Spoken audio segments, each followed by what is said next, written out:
જય માતાજી બાપા સીતારામ ડાયરા ને આજ છે રામદેવ પીર ની બીજ। આજ અમારે એકતુબેન શણગાર રામદેવ પીર ને જે શણગાર કરવાનું એ કરે છે અત્યારે તમને હું દેખાડ ડેકોરેશન થોડું થોડું કરે છે।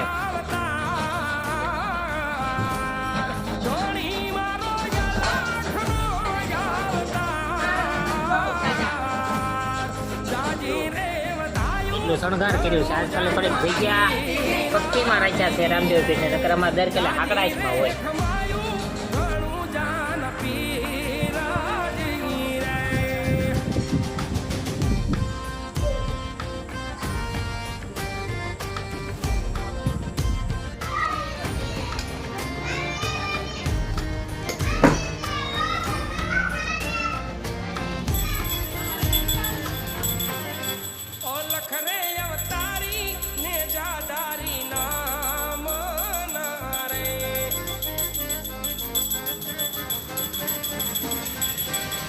લખરે